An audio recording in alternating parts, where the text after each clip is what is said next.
हमने जो किया था वो हमें मिला है, बुरे का बुरा मिला और अच्छे का। कर्मों का फल तो भोगने भगवान को भी आना पड़ता है मेरी मां। आपको पता है एक बार भगवान विष्णु जी को भी धरती पे आना पड़ा। भगवान नारायण आए, राम बनकर, कृष्ण बनकर, नरसिंह बनकर। एक बार भगवान को इस कलयुग में आना पड़ा। भगवान नारायण को, भगवान श्री विष्णु जी को आना पड़ा। कथा बड़ी अद्भुत है, सुनिएगा।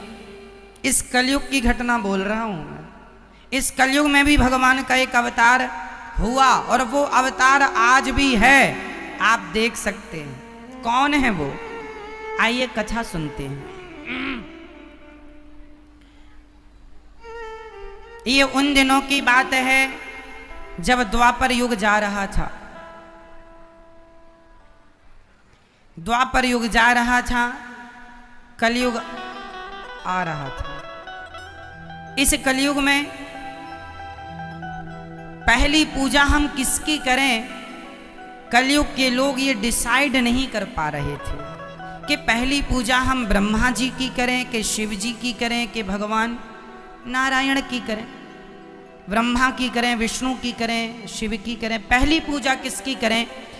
ब्रह्मा जी के भक्त कह रहे थे कि ब्रह्मा की पहली पूजा करनी चाहिए, शिव के भक्त कह रहे थे शिव की पूजा, और विष्णु भक्त कह रहे थे विष्णु जी की पूजा पहली हो।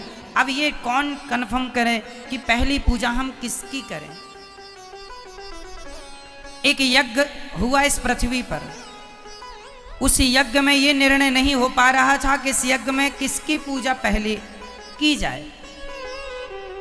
तब स्वयं भृगु जी चले कि मैं पता लगा के आता हूं। तो ब्रह्मा जी के पास गए भृगु जी, और ब्रह्मा जी को प्रणाम नहीं किया तो गुस्सा आ गया ब्रह्मा जी को। भृगु जी बोले ये ठीक नहीं है, ये पहले पूजा के लायक नहीं। गुस्सा आता है बूढ़े आदमी को। ब्रह्मा जी को खारिज कर दिया।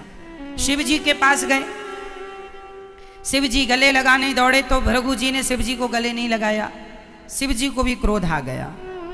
भृगु जी ने कहा आपकी भी पहली पूजा नहीं होगी। भगवान नारायण लेटे हुए थे क्षीर सागर में, लक्ष्मी जी चरण दबा रही थी, शेष सैया पर लेटे थे। तभी भृगु जी आए और भगवान की छाती पर एक लात जमाई, जोर से एक पाद प्रहार कर दिया। जब छाती पर लात पड़ी तो भगवान खड़े हो गए और हाथ जोड़ करके कहा महाराज आप ब्राह्मण हैं, आपके चरण बड़े कोमल हैं, हमारी छाती बड़ी कठोर है, कहीं आपके चरणों में चोट तो नहीं आ गई। जब ये बात भगवान श्रीमन नारायण ने कहा तो भृगु जी रोने लगे, और भृगु जी ने रोते हुए कहा वाह भगवान, मैंने आपको लात मारा और आपने लात खाकर भी मेरे से पूछा कि चोट तो नहीं लगी। आप ही इस धरती में पहले पूजा के योग्य हैं, इसलिए आपकी प्रथम पूजा अब होगी। भृगु जी तो चले गए, लेकिन भृगु जी के इस व्यवहार से लक्ष्मी जी नाराज हो गए, क्योंकि भगवान की छाती पर, भगवान के हृदय पर सदा श्री देवी का निवास होता है।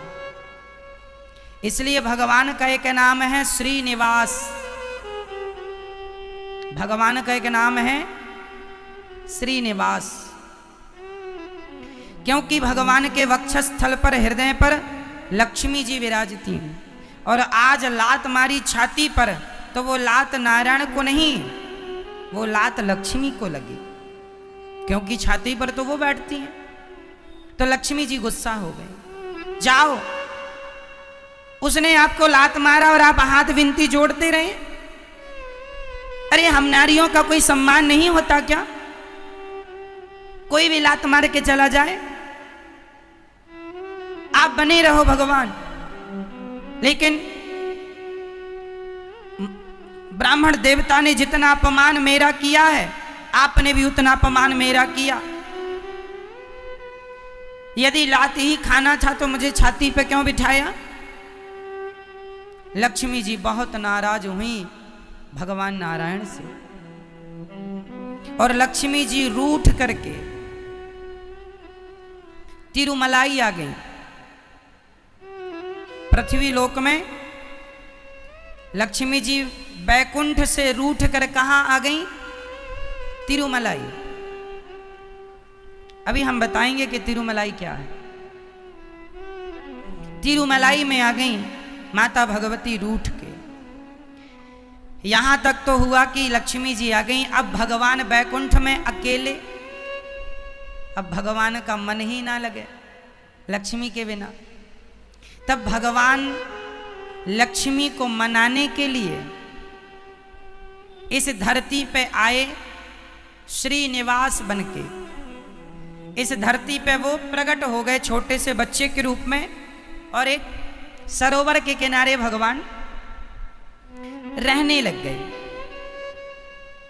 वहां से एक बकुला मां गुजर रही थी। बकुला मां,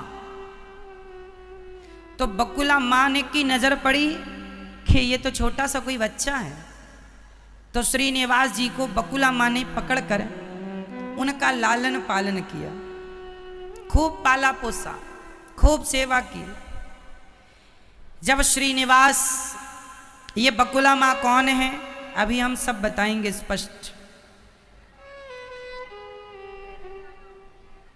जब भगवान श्रीनिवास बड़े हुए, छोटे से बन के आए ना, धरती पर छोटे से बन के आए, जब बड़े हुए तो उन्होंने एक जंगल में घोर तपस्या की। किसके लिए? लक्ष्मी जी के लिए। आज नारायण तप रहे हैं लक्ष्मी की प्राप्ति के लिए कि हे लक्ष्मी, तुम रूठ गई हो, तुम्हारे बिना हम अकेले हैं, अधूरे हैं, हमें तुम जल्दी मिल जाओ। जब भगवान के शरीर में दीमक लगने लग गई, तब ब्रह्मा और शिव लक्ष्मी जी के पास गए और बोले, माँ आपकी याद में भगवान श्रीनिवास बन के आए हैं और वो घोर तपस्या कर रहे हैं, उन्हें दर्शन दो ना माँ, उन्हें मिल जाओ ना, उन्हें माफ कर दो। पर माँ लक्ष्मी को ना जाने क्या हुआ, ना मैं माफ नहीं करूंगी। माफ नहीं किया माँ भगवती ने, और भगवान तपस्या करते रहे। तो लक्ष्मी जी ने कहा, आप दोनों गाय बन के जाओ और जहां वो तपस्या कर रहे हैं उनके मुंह में दूध की धारा बहा दिया करो, तो उन्हें खाने पीने को कुछ मिलेगा। तो ब्रह्मा और शिव गाय बन के, एक राजा थे, उस राजा के चरवाहा वहीं गाय ले जाता था, तो ब्रह्मा और शिव गाय बन के भगवान के ऊपर अभिषेक करते थे। दूध की धार गैया बहाती थी, क्योंकि वहां श्रीनिवास तपस्या कर रहे थे। और वो एक दीमक की तरह हो गए थे, मतलब ये नहीं लग रहा था कि यहाँ कोई इंसान है, दीमक। पर गाय अपना दूध छोड़ती थी। तो गौशाला में जब वो गाय जाएं तो उनके कोई दूध ना निकले, क्योंकि वो पूरा दूध तो श्रीनिवास जी को बहा के आए। तो चरवाहे को लगा कि ये दूध कहाँ जाता है। तो एक दिन जंगल में उसने गौर किया कि दूध कहाँ, तो उसने देख लिया कि ये दोनों गाय यहाँ पर अपना दूध बहाती हैं। तो उस चरवाहे ने उस जगह पर जहाँ पर वो दूध गिराती थी गाय, उस जगह पर कुल्हाड़ी मारी।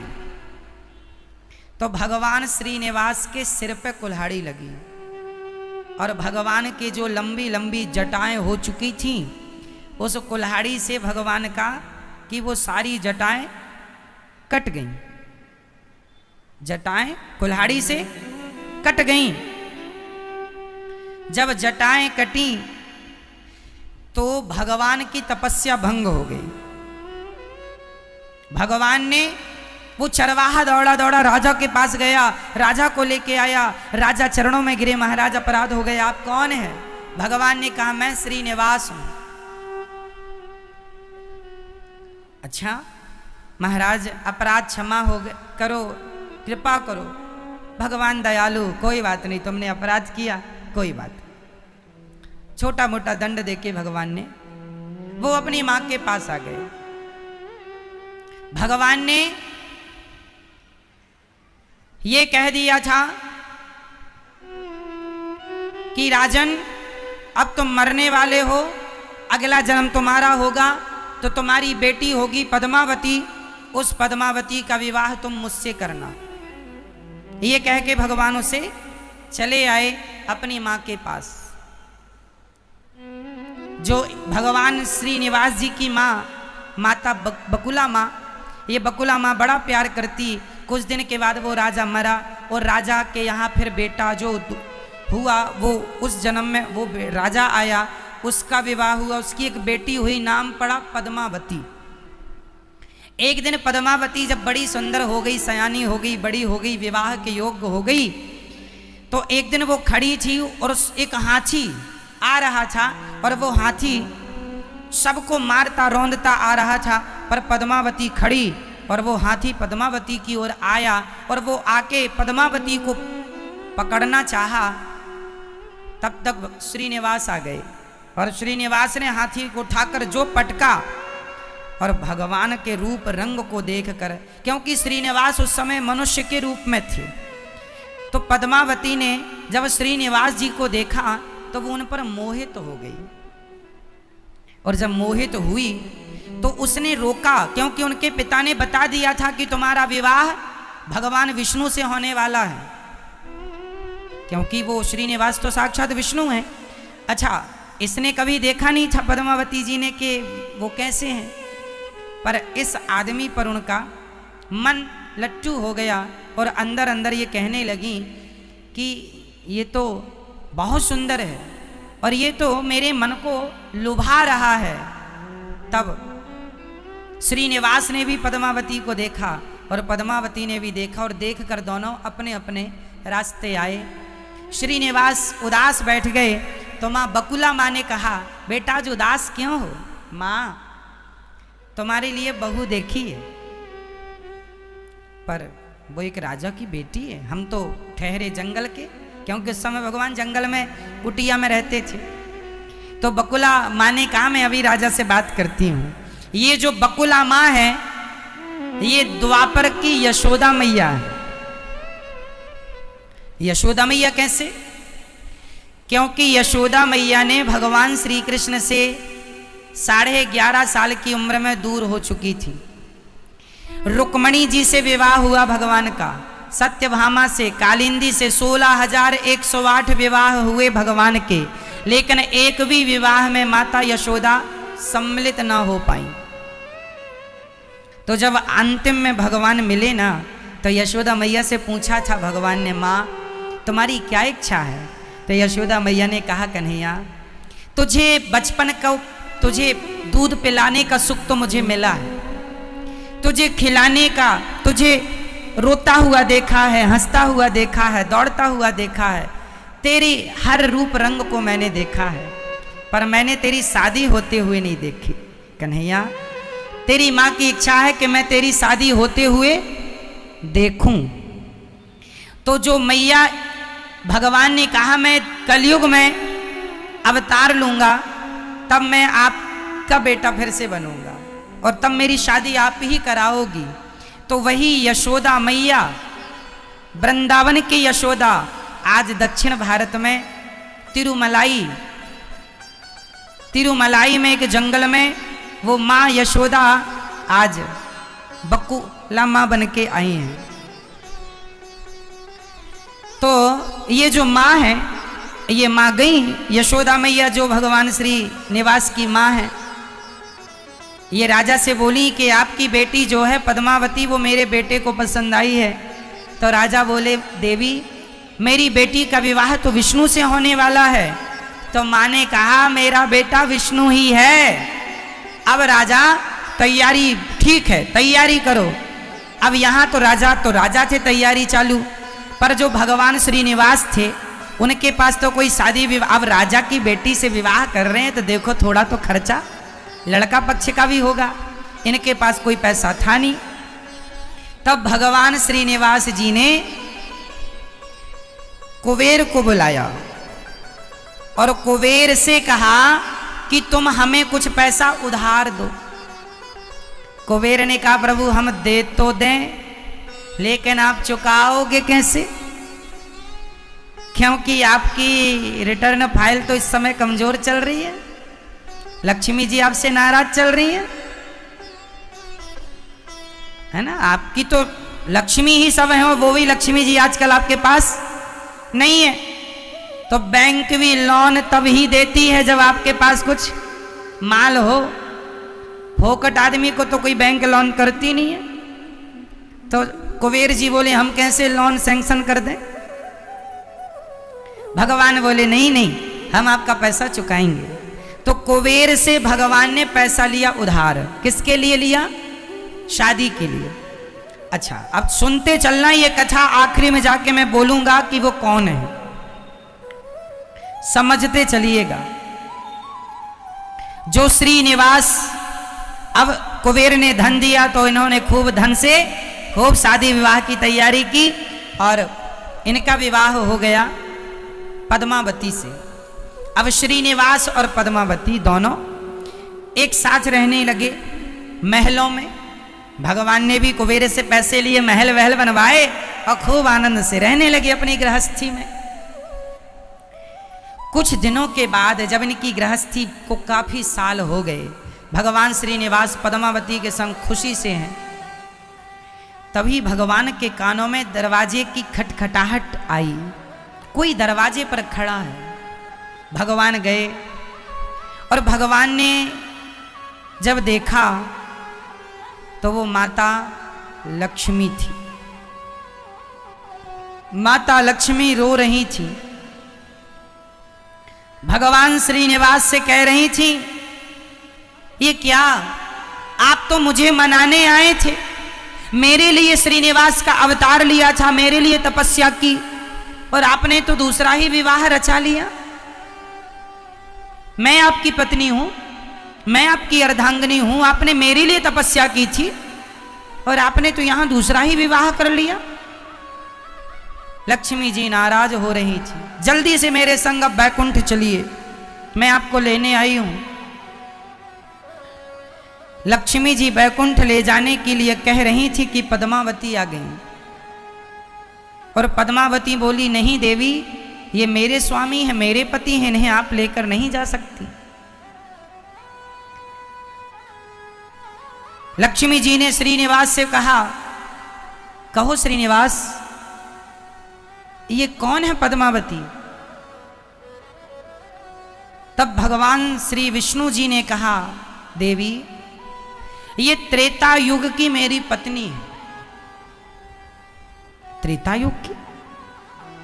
त्रेता युग में तो मैं आपके साथ थी सीता बन के। हाँ देवी, तुम मेरे साथ थी, लेकिन कुछ दिनों के लिए इसने मेरी पत्नी की भूमिका निभाई है। बताइए, त्रेता युग में सीता की जगह किसने और कब भूमिका निभाई, कौन बताएगा?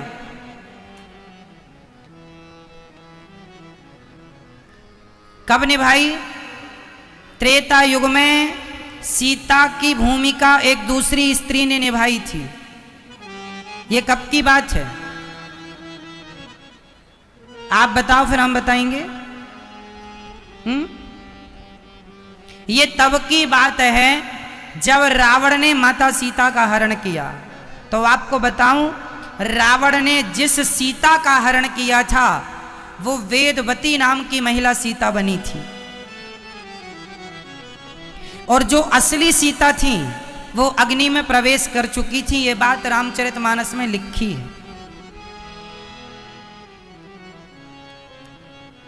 जब तक मैं निशाचरों का नाश करूंगा तब तक आप पावक में वास करिए, माता सीता को राम जी ने कहा था। जब लो करो निशाचर नासा, तब तक करो अग्नि में वासा। असली सीता, रावण जिन सीता को लेके गया था वो असली सीता नहीं। वो कौन सीता थी? वो वेदवती, वही वेदवती जिसने रावण को श्राप दिया था, जिनकी कथा हमने कई बार सुनाई है कि वेदवती कमल के पुष्प पर तपस्या कर रही थी हिमालय के एक सरोवर में। रावण गया, सुंदरता पर लट्टू हो गया और बाल पकड़ के खींचने लगे। तब वेदवती ने श्राप दे दिया, रावण तूने आज के बाद किसी स्त्री को उसकी मर्जी के बिना पकड़ा, तेरा विनाश हो जाएगा और तेरे विनाश का कारण बनूंगी मैं। तो राम जी ने सीता जी को अग्नि में वास करा दिया था और वेदवती सीता बन के आई। और रावण जिन सीता का हरण किया वो सीता थी वेदवती। और रावण ने जब राम ने सीता को मारा और सीता वापस आई तो सीता ने कहा, प्रणाम किया राम को और राम से कहा, प्रभु मैं आपकी पत्नी कब बनूंगी? अभी तो मैंने आपकी पत्नी की केवल भूमिका निभाई है।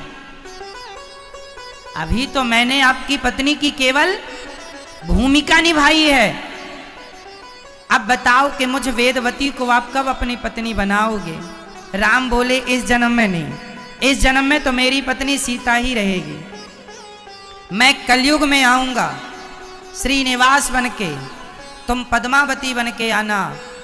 तुमने रावण के यहाँ जाकर तुमने मदद की है, बहुत मेरा सहयोग किया है।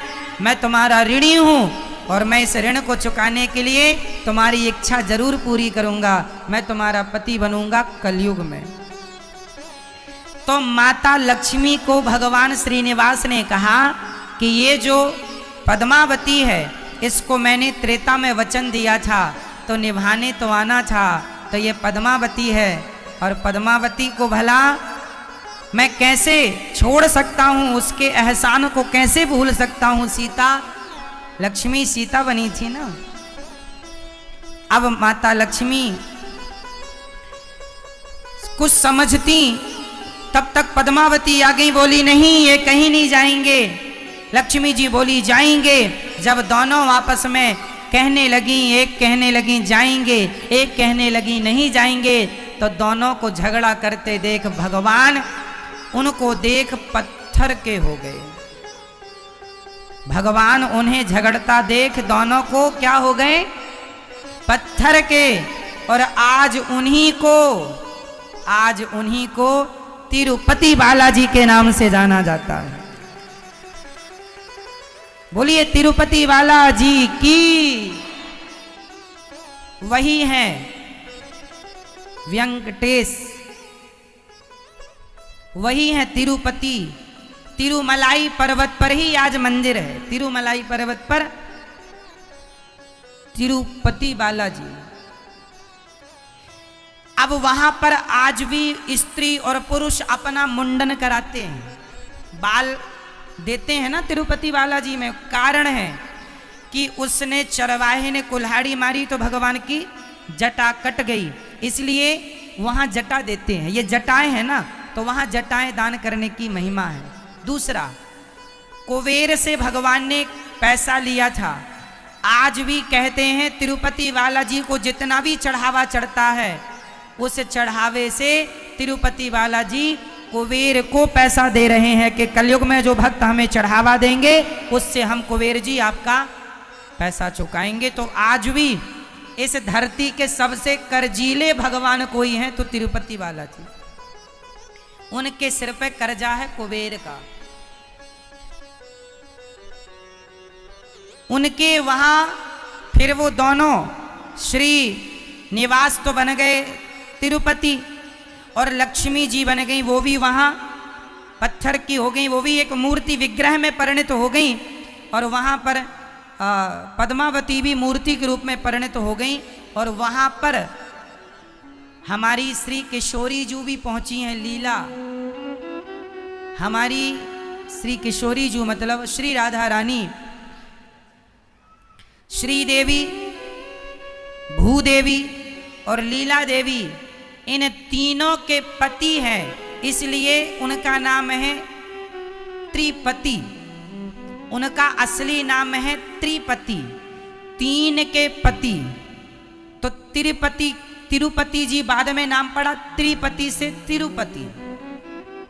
तो जो तिरुपति है वो तीन के पति हैं, लीला देवी, भूदेवी और श्री देवी, पद्मावती और लक्ष्मी जी और साक्षात श्री किशोरी जी, श्री राधा रानी। तो